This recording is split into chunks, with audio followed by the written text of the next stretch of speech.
Buenos días, Hola Susi, buenos días, ¿cómo estás? bien aquí, tratando de ponerme al día. ¿Cómo va todo caminando allá? ¿Cómo está tu esposo? ¿Cómo está tu nieto? Todo muy bien, de maravilla. Dios es grande, misericordioso, bueno y Bendito sea. paciente.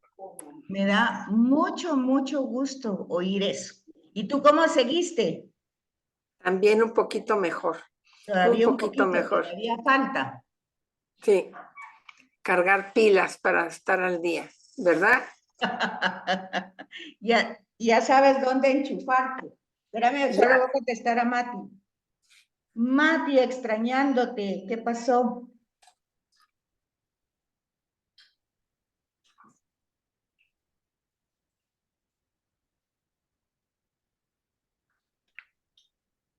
Vaya Mati, va, está bien. Dios mío. Mati que viene en camino, pero viene con tráfico. Salió tarde de su casa, así es que viene tarde. Y Gitita que está ahí, nos falta que entre Sandrita y ¿qué? Chochi, creo yo. Entonces, apagaste el micrófono, Susi. Ahora apagaste la ya, cámara. sí, Ahora, acabe la ahora ya cámara. no te veo. No, es que estoy viendo que todo lo que pasa alrededor de mi casa, tú lo ves. No, Si pasa la... vieras que no pongo mucho atención porque estoy pues estoy en el texto más que viendo el texto más que otra cosa. Bueno, Bueno, ya conseguí el texto, pero me lo iba a traer Soraya y no me lo pasó ayer, así que cuando lo tenga me pondré al día. no tengas pena. Realmente solo terminamos la sesión 1 y hoy pues voy a empezar con la 2 y haciendo énfasis en algunas líneas. Yo no sé si los folletos tienen los mismos números, las hojas, ¿verdad tú?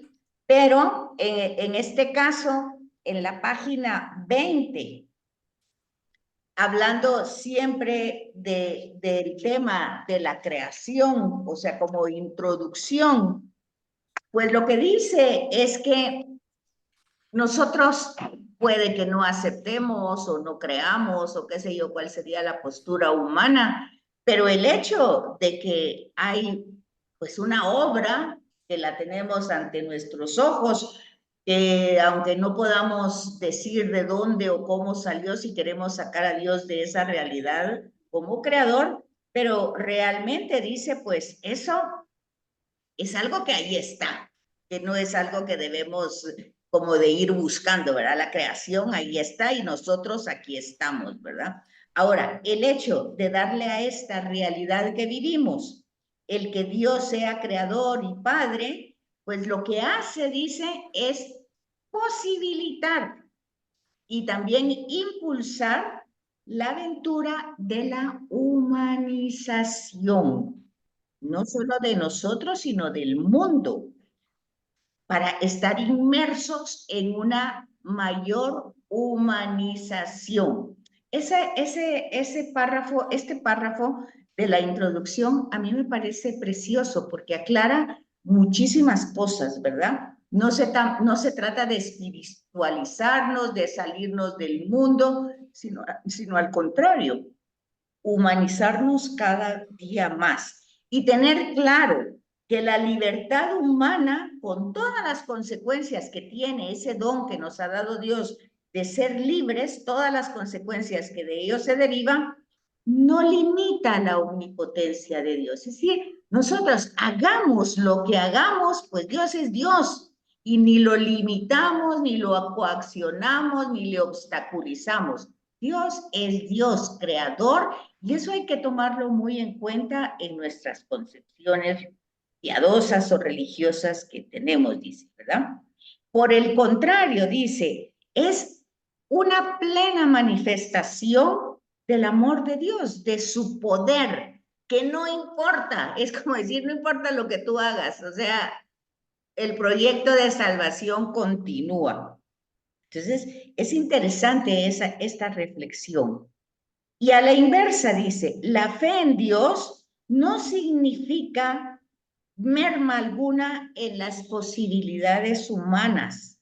¿Sabes? Porque mucha gente dice, no, es que creer en Dios es estar limitado en muchas cosas, ¿verdad? Que todo es malo, que todo es pecado, que hay que hacer esto, que hay que hacer el otro, que hay que creer esto, que hay que creer el otro.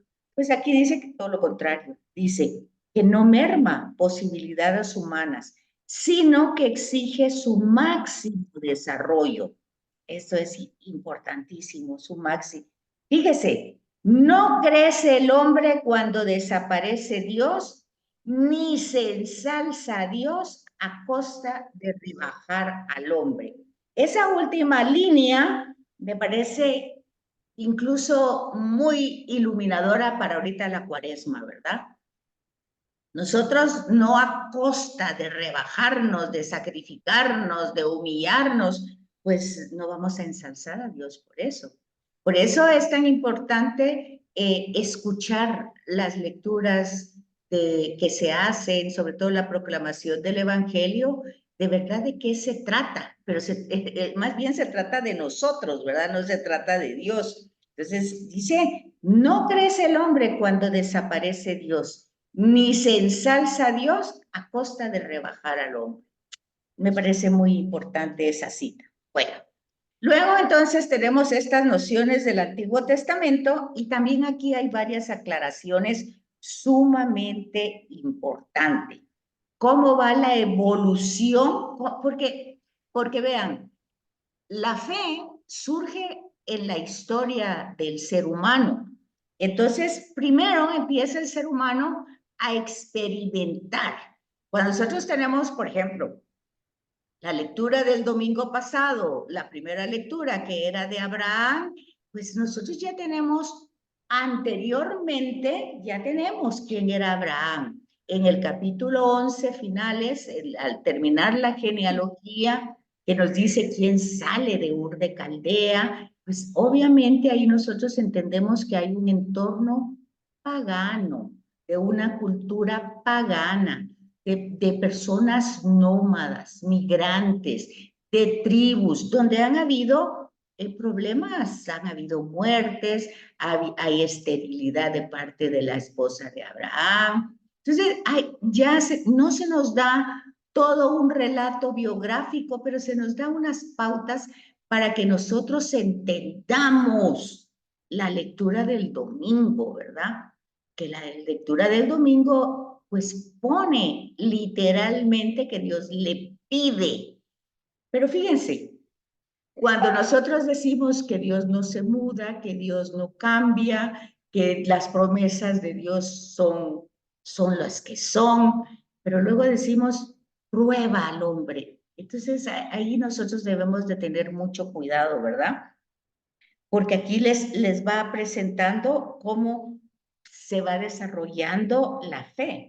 Primero dice, se va considerando a Dios como guía de viaje. Claro, eran nómadas que se quedaban en las noches en lugares que ellos no sabían ni qué iba a pasar. Ahí empieza la celebración de paso, ¿verdad? De pasaje, de la Pascua, porque eran nómadas, se quedaban, eran pastores, degollaban al mejor de sus cabritos o sus ovejas, la sangre servía para cubrirlo y protegerlo, a la tribu nómada, luego la otra parte la inmolaban en el fuego para ofrecerla a la divinidad, y luego pues la otra parte la consumían. Entonces, es la primera etapa de una práctica que más adelante se va a institucionalizar, pero va a seguir teniendo distintos movimientos y distintas experiencias en la historia humana. Entonces, hay que pensar que todo esto va pasando en la humanidad, cómo la humanidad va reflexionando, considerando quién es Dios. Pues ya sentados en un lugar, pues ya reconocen, no todo el mundo, pero Israel menos, intenta reconocer no al Dios nacional de cada país, como eran los Baales o otros nombres que tenían las distintas divinidades, sino van entendiendo al mismo que ha ido caminando con ellos por el desierto, en todo ese periodo tribal, nómada, pastor, pues va reconociendo al que ha creado la vegetación, el que crea el tiempo, la naturaleza. Y entonces dice, se utiliza un esquema de causas. Cuando dice aquí esquema causal, es un esquema de causas para hablar quién es Yahvé, ¿verdad? Y a él se le va a considerar el artífice, el creador de todas las cosas. Y aquí tienen ustedes las referencias bíblicas, los Salmos y Deuteronomio. Pero luego la vida continúa, la vida se desarrolla y ellos no se quedan eternamente en ese lugar porque ese lugar es un lugar de paso y los imperios dominantes quieren pasar por ahí y apoderarse de ese territorio. Entonces han pasado los sirios, los asirios y ya luego los babilonios pues directamente se los llevan al destierro, ¿verdad? Entonces, durante ese destierro, vean, estoy en el párrafo 2 de la noción de creación del Antiguo Testamento, en la creación de la noción de creación en el Antiguo Testamento, y vean lo que dice. Durante el destierro se fue elaborando, pero fíjense, el destierro fue 520 años antes de Jesús. Buenos días, Mati, adelante. Entonces, aquí está diciendo, durante el destierro se fue elaborando aquella teología de la creación, cuyo fruto es el texto de Génesis 1, del versículo 1 al capítulo 2, versículo 4, y aquí falta una A, porque no es todo el versículo 4. Pero fíjense, dónde históricamente está ubicada la elaboración de este himno litúrgico. 500 años antes de Jesús. Y el párrafo está diciendo que durante el destierro se fue elaborando aquella teología de la creación. ¿Qué teología es? Que Dios lo hace todo de la nada, ex nihilo, ¿verdad?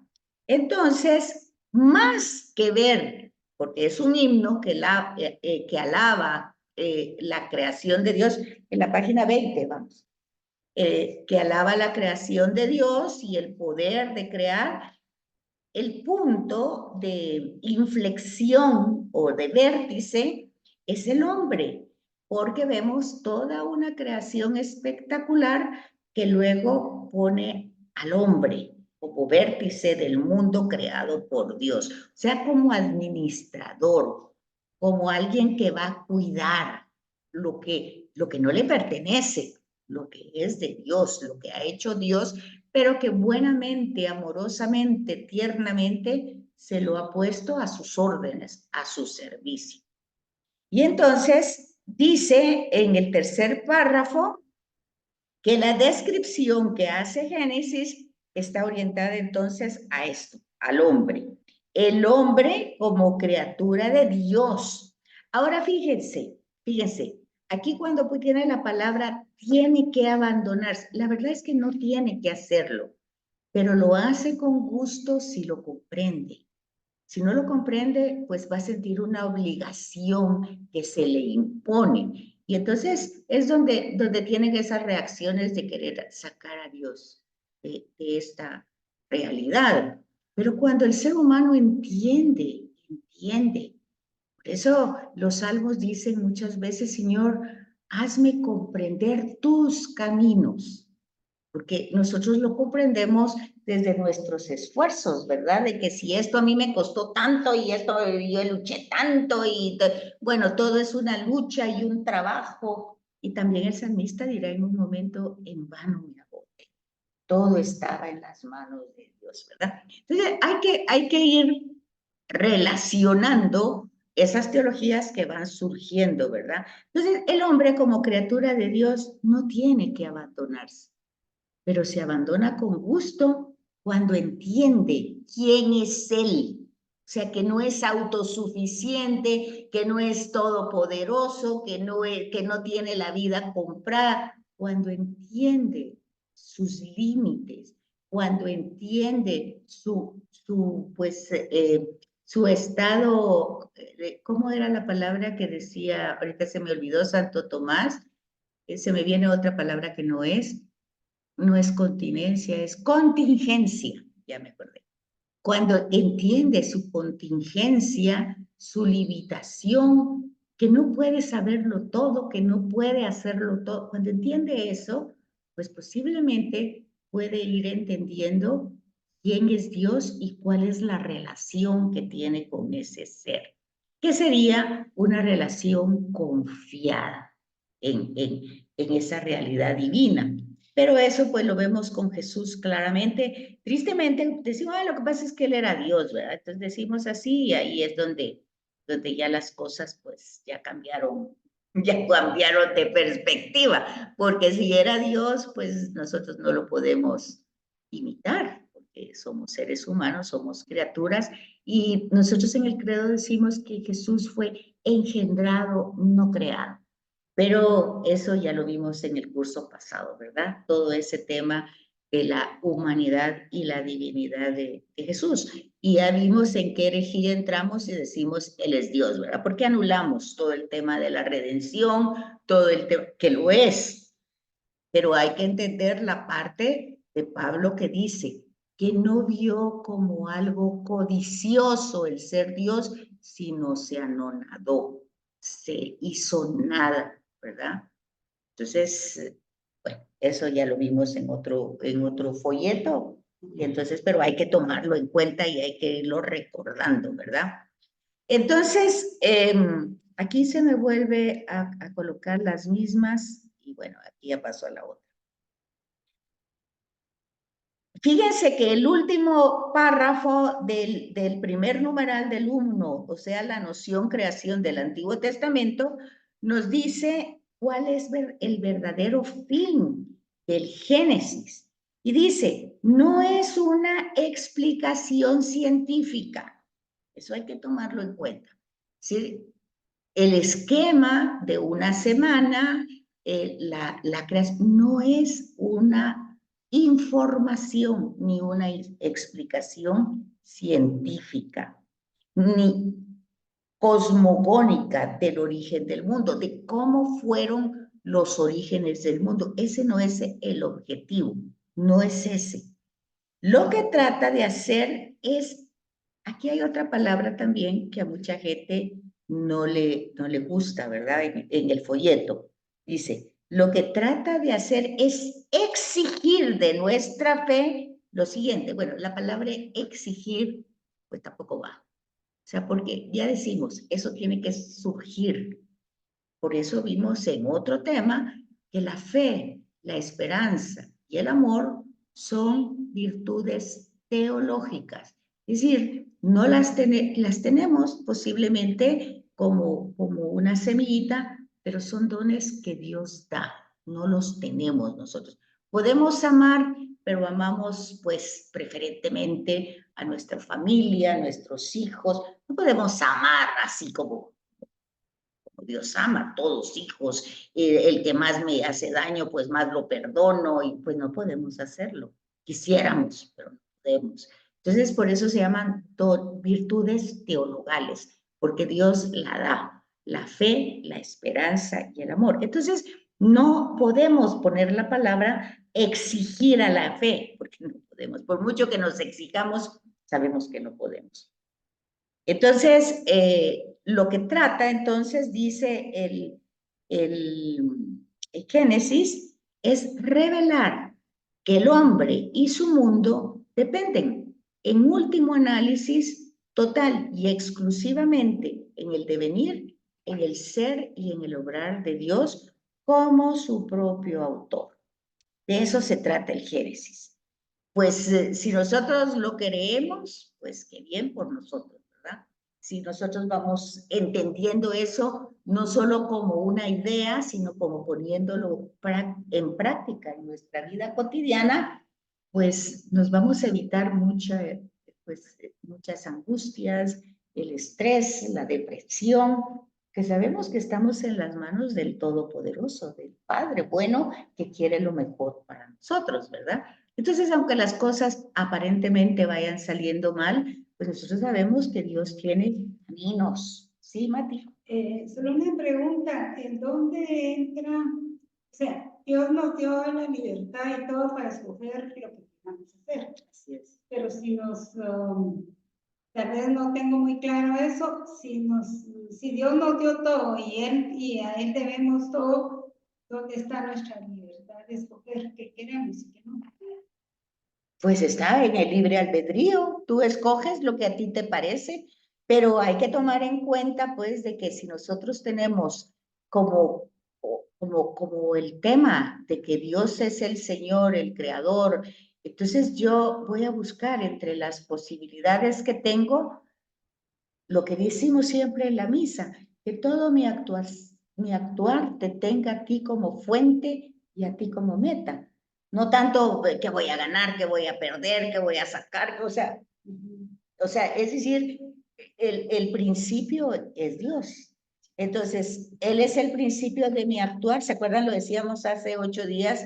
En Él somos, nos movemos y existimos. Son realidades, pero no son ideas. Son realidades que nosotros tenemos que tener claras en nuestro actuar diario. Y en un momento de ofuscación, podríamos decir, donde yo no sé qué hacer, pues obviamente tengo que ponerme de rodillas. Sí, bueno, Señor, ilumíname en este proceso. ¿Cómo puedo hacer para agradarte en esto que a mí me confunde tanto? No sé, son muchas circunstancias y en el día pasan muchas, no es solo una. Pero ahí es donde tenemos que tener esa presencia, no se desconecta durante el día. O sea, no es un momento que estamos en oración en el templo y luego el otro día andamos ya en nuestras cosas y lo ponemos a Dios al margen. Al contrario, tiene que ser una referencia diaria, pues no tiene que ser, porque esas palabras no pueden ir con Dios. O sea, no tiene que ser, eso sale en automático si tú tienes esa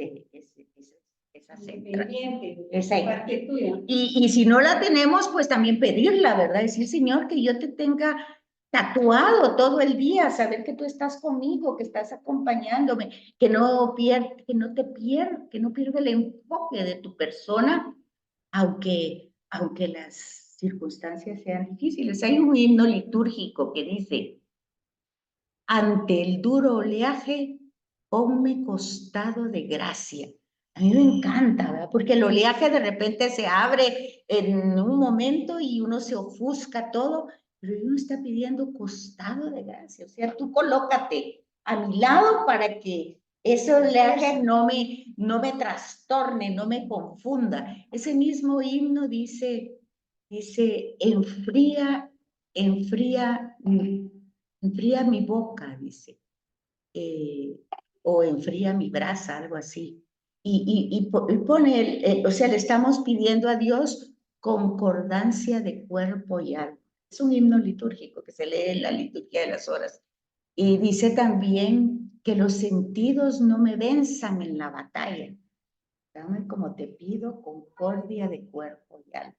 Porque sí, una circunstancia puede ser terrible y yo puedo perder poco, pero lo estamos pidiendo. Y lo que estamos pidiendo no cuando ya estamos en esa situación, sino desde antes, desde siempre, ¿verdad?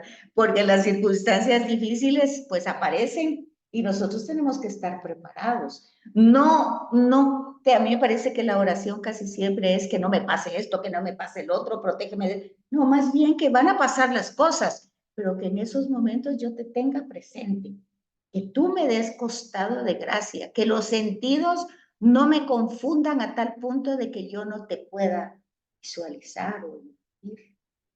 Pero ahí está siempre el libre albedrío, ¿verdad?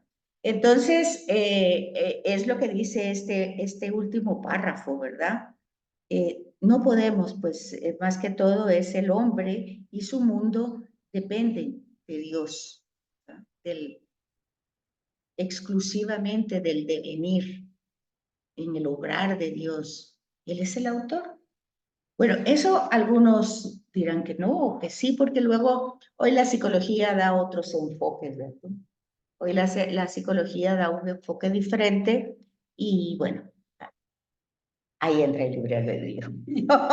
O le creo a la psicología o le creo al revelador de esto, ¿verdad? Pero ahí entra el libre albedrío, ¿verdad? Bueno, entonces luego, aquí tenemos en el Nuevo Testamento, ¿cuál es la novedad? ¿Qué es lo que nos dice Jesús, verdad? Y aquí tienen ustedes varias ideas. Entonces, que yo espero que cuando las estudiemos de ideas se vuelvan a prácticas de vida, ¿verdad? En el Nuevo Testamento, Cristo y sus discípulos pasan a ser el centro de la creación. Es una nueva creación que empieza con Jesús, ¿verdad? Por eso es una nueva creación. El cielo nuevo, la tierra nueva, María viene a ser la nueva Eva, porque hay un sentido común de eso, pues. Jesús se encarna y al encarnarse es Dios mismo que toma, pues, la humanidad. Decíamos, es un privilegio para la humanidad y un anonadarse para Dios, ¿verdad? Porque para Dios es hacerse nada, para nosotros es elevarnos en una dignidad, ¿no?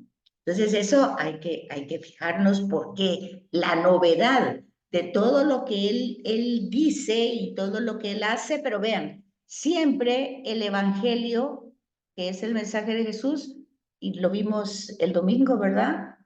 Hagan lo que, escúchenlo, va a decir en la transfiguración el Padre, ¿verdad? Escúchenlo, es mi hijo, escuchen, hay que escuchar. Y luego María en Caná, hagan lo que él les dice. O sea, el tema es acción, escuchar para luego hacer. Entonces, claro, nosotros en la liturgia pues celebramos eso que escuchamos y eso que hacemos, lo celebramos, lo expresamos, sobre todo en la Eucaristía. Pero eso llega como un cuarto paso, no como una tradición piadosa que me enseñaron desde siempre y que no, sino que yo escucho qué es lo que dice y por qué es lo nuevo. Y ahí viene mucha referencia en el Evangelio. No puedes poner una tela nueva en todo lo que tú ya tenías de conocimiento, no puede entrar esta novedad, que es una novedad, es algo nuevo, ¿verdad? Luego también el vino, ese vino nuevo tú no lo puedes meter en un odre viejo porque se arrepienta. Entonces, esa vez es la complicación que tenemos, ¿verdad? De querer poner la novedad de Jesús con todo lo que se nos ha transmitido, sí, en nuestra generación y en nuestro tiempo. Entonces, toda esta novedad es una nueva creación, pero hay que entenderla desde qué punto, ¿verdad? Se habla de esto, de cielo nuevo, tierra nueva, y el papel de Cristo en toda la creación, que participa desde siempre. Entonces aquí, fíjense una cosa, la noción de creación es una novedad que vino a traer Jesús y que nosotros la debemos poner en práctica, porque ahí entra también otro elemento, porque esta novedad, si es que nosotros la asumimos, es para ser sal y luz del mundo, o sea, es para sazonar, porque acuérdense que la sal no solo en aquel tiempo sazonaba, también ayudaba a que los productos no se arruinaran, ¿verdad? Entonces, no es para que el mundo esté peor, ¿verdad? Para arruinarlo, sino que es para conservarlo, sazonarlo, darle armonía, iluminarlo.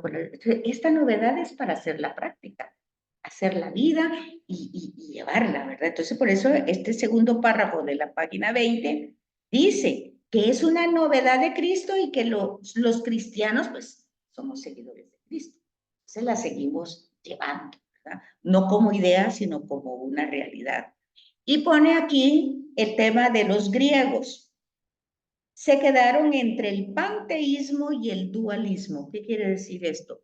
Los griegos pues siguen adorando la creación. El panteísmo es adorar al río, la montaña, al sol, a la luna, panteísmo, ¿verdad? A la criatura. Y el dualismo son dos principios, un principio bueno y un principio malo. Nosotros en la Biblia tenemos un solo principio, y ese principio es Dios. Y aunque hay ahí una serpiente, esa serpiente es creación también, ¿verdad? La serpiente. Ahora, todo el desarrollo del mal, ya Jesús lo va a ir explicando cómo es del corazón del hombre donde sale todo. ¿Verdad? Otra vez, el libre albedrío, la maquinación de los sentidos, todo lo que ustedes quieran, y entonces ahí tenemos eso. Entonces dice, los griegos se quedaron con el panteísmo y el dualismo sin poder explicar la relación entre finito e infinito. Finito somos nosotros, infinito es Dios. Entonces, eso pues o sea, nosotros lo contingente, lo absoluto, nosotros en el tiempo, él sin el tiempo, todas esas realidades, pues nosotros no las podemos explicar tampoco con tanta claridad porque son un misterio, pero sí podemos intuir que la realidad de Dios es una realidad totalmente diferente a la nuestra.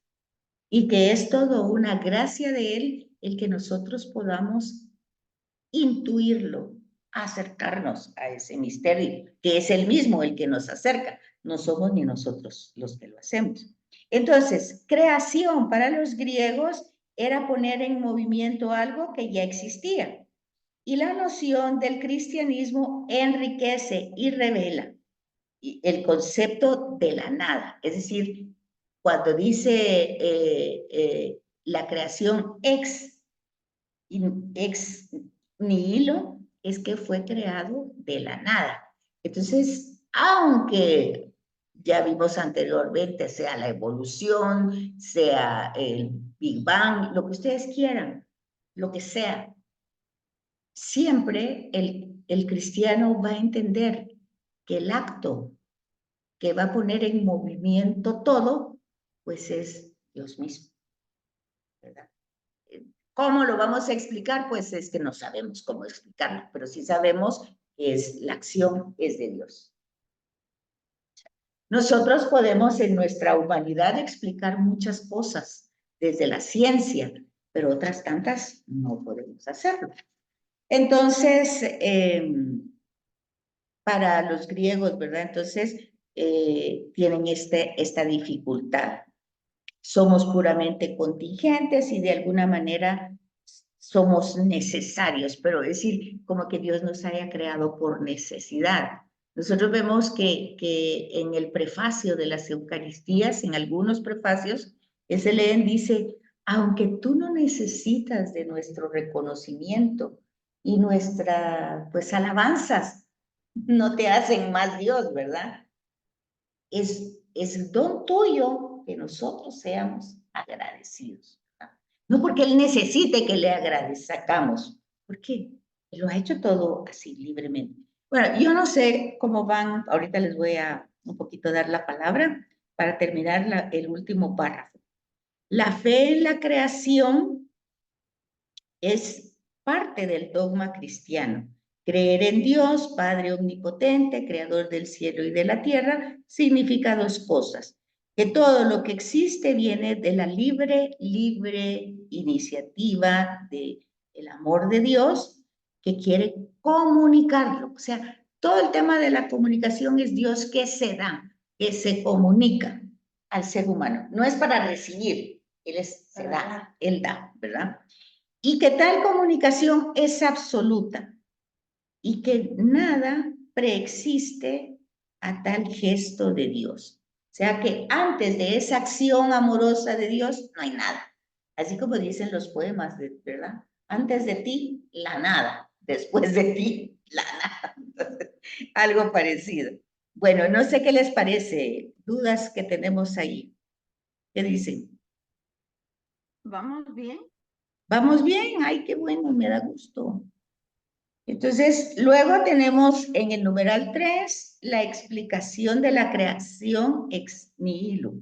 Es una tesis, no es fácil, ¿verdad? Y pues muchas cosas ahora se dificultan más transmitirla, sobre todo porque ya sabemos, lo hemos dicho muchas veces, pues nosotros lo que conocimos fue una historia de la salvación durante mucho tiempo y es a partir de Vaticano II donde nosotros tenemos este chance de formación.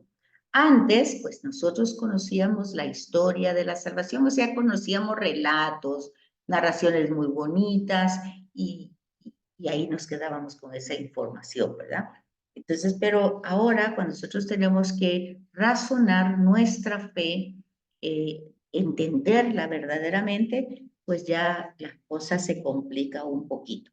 Entonces, la tesis clásica de la creación ex nihilo permite afirmar conjuntamente la absoluta soberanía y la real consistencia del ser creador. O sea, el ser creador no necesita hacer ningún signo para probar su existencia. La creación entera, incluyéndome, es muestra de eso, ¿verdad? Porque fíjense que incluso en las canciones, ¿verdad? Que son una forma literaria diferente, pero dice, ¿verdad? Hay canciones o hay poemas que dicen esto, que entre todo, que el óvulo está listo para recibir un esperma, pero que son muchísimos los que vienen, ¿verdad? Y solo uno es el que llega. Entonces, desde esa perspectiva, bueno, visto desde la parte humana, desde que nací, desde que fui concebida, ya soy luchadora y ganadora, porque le gané a todo. Es una perspectiva, ¿verdad? Pero desde la perspectiva teológica, es el proyecto de Dios. O sea, no fue el azar que yo llegué, que yo corrí más como esperma y llegué, ¿verdad? No, es Dios que ya tenía en el... Eso es según Jeremías, ¿verdad? Desde antes de nacer yo te conocía. Yo ya te conocía, yo ya sabía tu nombre, yo te elegí entre todas las... Entonces, eso, cuando nosotros vemos eso tan hermoso, pues están las dos partes. Ya decir que desde el principio yo soy un triunfador porque voy entre 1 y 1.000.000 y decir, bueno, desde el principio ya me tenían en un proyecto de amor. Entonces, nunca seré tema del azar o de la casualidad. No, siempre está dentro del proyecto. Eso es muy hermoso, creo yo. Una pregunta que creo que nada tiene que ver ahorita, pero se me ocurrió. El aborto que es tan, se habla tanto actualmente, ¿eso existía en esa época? Pues posiblemente el aborto natural, ¿verdad? Pero yo creo que las culturas, en las culturas el problema era no tener hijos, ¿verdad? Porque eso es lo que tenemos en el tema bíblico. Cada vez que tenemos a una estéril, es una angustia, un dolor y vemos cómo... Un castigo, algo así. Así lo se tenía visto. Entonces yo creo que nadie... Lo que sí pasaba era que sí querían varones, ¿verdad? No querían mujeres, eso sí ha pasado en la historia. Bueno, entonces, fíjense que el párrafo dice, y hay que entenderlo, ¿verdad? Que esa soberanía de Dios crea, incluida, dice, su contingencia ontológica. Eso hay que entenderlo, ¿verdad? En esa creación de Dios, el que nosotros seamos contingentes, limitados, pues eso entra en el proyecto de Dios. No es dijera yo, no es que a Dios le faltó algo por hacerlo, no es, ¿cuál sería la palabra, Mati? No es como una debilidad o una incapacidad de Dios que no nos hizo perfectos, ¿sí? Aquí dice, incluida su contingencia ontológica, es decir, desde su esencia, su limitación. Yo pienso que eso fue parte de la misma creación para darnos ver que no somos perfectos como Dios. Sí, hay muchas consecuencias de eso, ¿verdad? Entonces, de sabernos limitados, pero siempre agradecidos porque formamos parte de un proyecto más grande que nosotros, porque estamos en las manos de un ser Que nos escogió. que no solo nos escogió, sino que puede hacer por nosotros lo que nosotros no podemos hacer, ¿verdad? Son muchas las consecuencias que se dan en esto. Entonces, el hombre, en su esencia limitada, participa del ser, pero no es el ser. Vean ustedes el problema, que van a ser como dioses. Aquella sospecha que entra en ese diálogo de la tentación. Come, porque Dios sabe que se te abrirán los ojos y seréis como dioses. Entonces siempre eso está como en nuestra naturaleza. Es decir, ¿cómo puede ser tanto y al final nos vamos a morir? Es que al final esa es la contingencia más grande o la limitación más grande. Que seamos lo que seamos, con la inteligencia que tengamos, con los capitales que podamos tener o todo lo que podamos tener, al final nos morimos. Esa es la determinación más grande de saber que somos limitados. Y ahí tienen ustedes a toda la modernidad queriendo añadir años y juventud, y bueno, la búsqueda de la juventud, la búsqueda desde siempre, y hoy cuántas historias. Bueno, entonces es importante darnos cuenta de eso, ¿verdad? Que no somos el ser, pues participamos. Al ponerlo Dios en la existencia, lo hace partícipe. Fíjese que ese es un tema bellísimo de la encarnación. O sea, la encarnación, Dios se hace nada, pero para hacernos partícipes a nosotros de su divinidad, que eso es lo hermoso. No es que vino para que lo mataran, lo crucificaran, o sea, era su muestra, la muestra más grande. Por eso dice Juan, ¿verdad? Tanto amó Dios al hombre que quiere hacerlo partícipe de eso que tanto desea, ¿verdad? De ser como Dios. Bueno, él quiere participarle, no le vea esa posibilidad. Por eso se encarna, ¿verdad? Pero le muestra un camino que no le gusta al ser humano. Entonces lo hace partícipe de él dentro de ese poder no ser. O sea, el ser humano no puede ser, ¿verdad? Por mucho que los poderosos de los gobiernos se quieran llamar dioses, divinidades, poderosos, imperios, todo lo que ustedes quieran, al final se mueren, al final se van a morir y ahí se acaba la historia.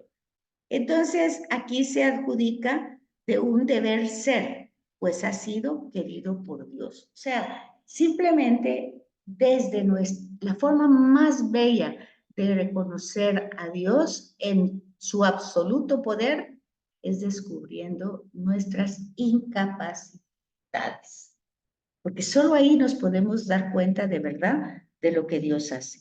El Concilio Vaticano I describe la creación como la producción de todas las cosas de la nada. Y está en Dessinger 3025. La expresión se encuentra también en el Concilio Lateranense y en el documental cuarto. Sí, cuarto. Y es de origen bíblico, está en 2 Macabeos 7:28. Ese es el fundamento. Para los escolásticos, la nada no es un principio o una cosa que precede a la realidad. Niegan cualquier principio distinto del Creador. La eficacia de la operación divina es total.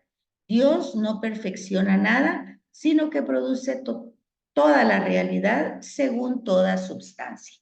Entonces, nosotros nos damos cuenta de que toda la creación viene de una libre iniciativa que Dios quiere comunicar al ser, y que aquí ya entramos a temas, como les dije, un poco de metafísica, de física, de filosofía y de teología. Entonces, la distinción entre los seres contingentes y el ser necesario es propio de la metafísica cristiana. La metafísica es toda un razonamiento que va antes de la filosofía. O sea, la filosofía es pues las ideas, los pensamientos, para poder entender la teología. O sea que empieza, la base es la metafísica, es la primera que se va cuestionando sobre la existencia, sobre la creación, todos esos temas que hoy aparecen en la ciencia, esos ya fueron pensados hace muchos siglos por la metafísica. Luego la filosofía ha ido desarrollando distintos pensamientos, el griego, que el romano, que el latino, bueno, y ahí van esos diálogos, por eso los diálogos de Platón, de Sócrates, y ahí van. Luego tenemos esos mismos temas desarrollados por Santo Tomás de Aquino, por distintos personajes. Actualmente, pues, teníamos a Benedicto XVI como teólogo, razonando. Teníamos a Juan Pablo II como filósofo.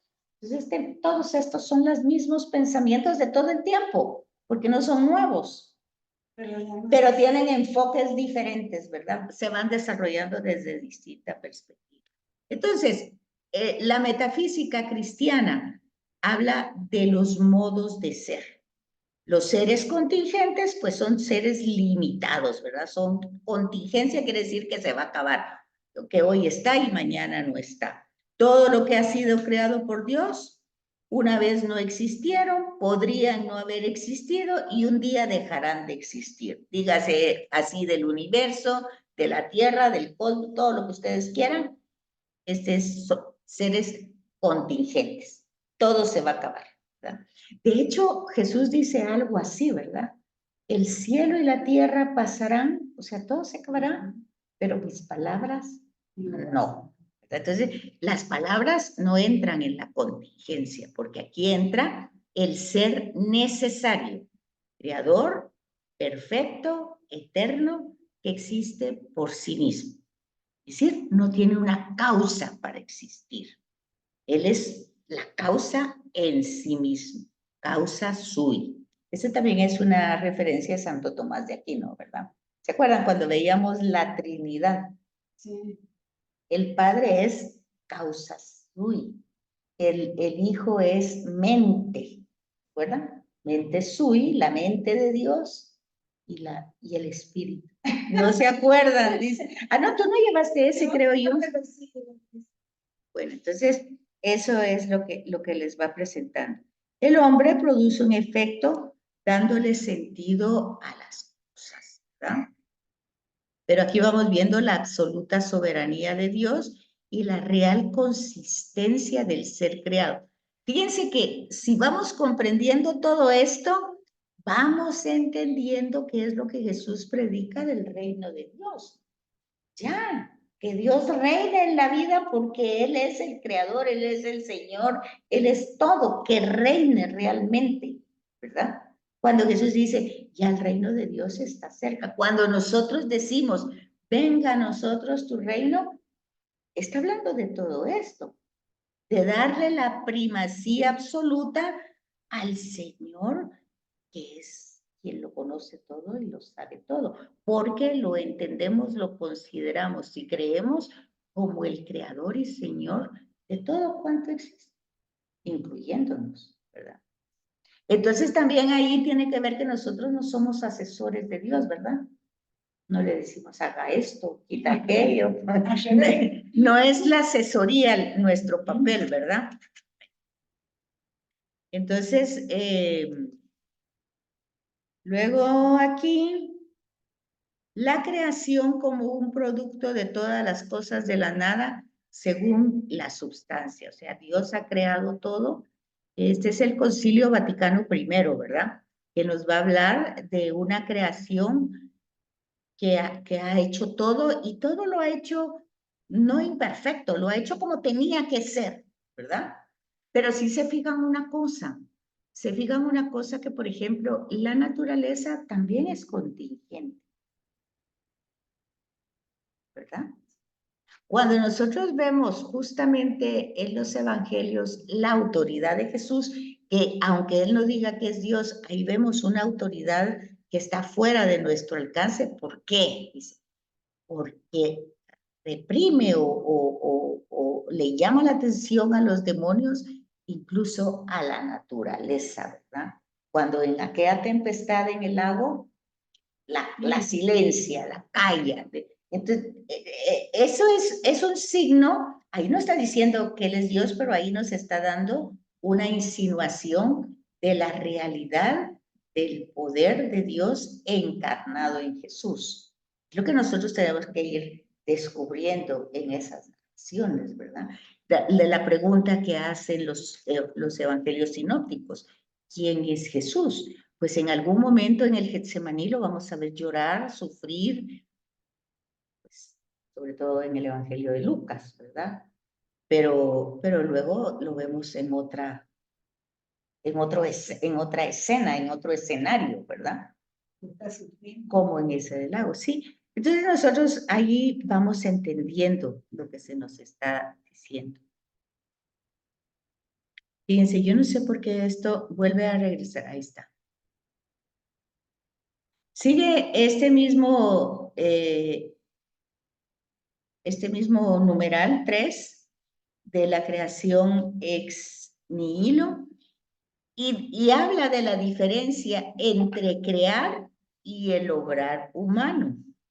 Dios no solo le da sentido a las cosas, sino que produce el efecto, la sustancia en toda realidad. El hombre solo le da sentido a lo que ya existe. O sea, el hombre desde la observación puede, pues, nosotros decimos crear, decimos nosotros, una obra literaria, pero realmente no está creando, ¿verdad? Simplemente está dándole sentido a algo que ya existe. De hecho, por ejemplo, nosotros cuando hablamos el fuego se descubrió, porque todos los elementos ya existían. Ya estaban ahí, solo se descubre. Entonces, el dogma de la fe de la creación, fíjate, me vuelve a regresar a lo mismo, ahí está, hasta varias veces después. Entonces, este es el dogma de la creación. No se refiere tanto a la temporalidad, o sea, al tiempo, sino a la absoluta dependencia de todo, de todas las cosas de Dios. O sea, todas las cosas dependen de Dios. Todo cuanto hay depende de Dios. Yo creo que en muchos pasajes de Jesús podemos ver cómo Jesús entendía eso perfectamente, ¿verdad? Lo entendía, porque cuando, por ejemplo, Poncio Pilatos le dice, y no me contestas a mí que tengo el poder, y Jesús le contesta con esto, ¿verdad? Con la absoluta dependencia de Dios, porque le dice, no tendrías ese poder si mi Padre no te lo hubiera dado, ¿verdad? Entonces, vamos viendo que Jesús es magnífico para que nosotros entendamos de qué se trata ya con su humanidad, acercándose esa revelación a nosotros. Entonces, todo depende absolutamente de Dios. Dios es el primer fundamento y el fundamento último de su ser y de su obrar.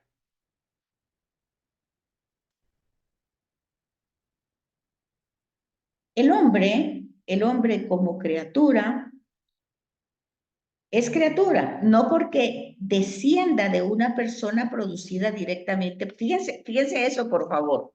Vean esta línea para que la subrayen y vean la importancia.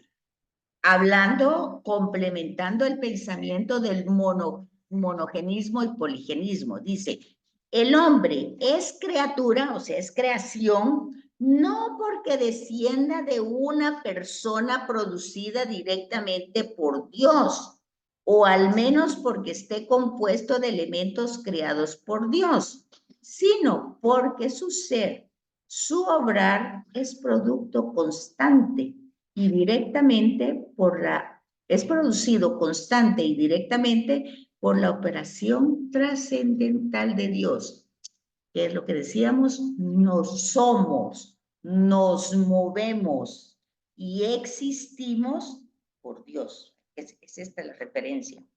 El obrar del hombre, su ser, es producido constante y directamente por la operación trascendental de Dios. El fenómeno humano no puede tener su última inteligibilidad si no se recurre a Dios. Entonces aquí tenemos ese aspecto del antropo, ¿verdad? Hombre, el tratado del hombre y la antropología teológica que es nuestro curso, ¿verdad? Descubre en el Creador no solo el comienzo y el fin del universo, sino también al Padre que conduce hacia la nueva creación del hombre.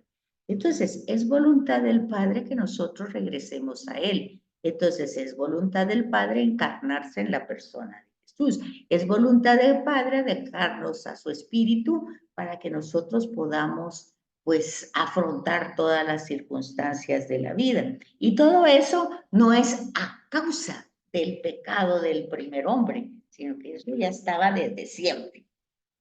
No es que Dios no supiera qué íbamos a hacer, que así le iba a salir no como dice literalmente Génesis 6, ¿verdad?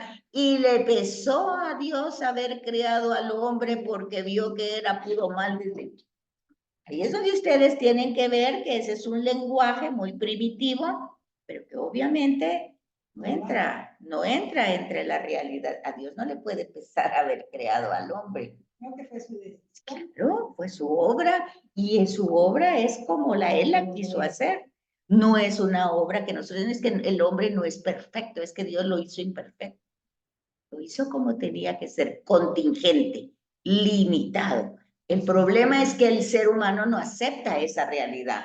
No quiere ser contingente, no quiere ser limitado, no quiere depender. Ese es el problema. Ese es el problema del pecado, del mal. Ese es. No es otro.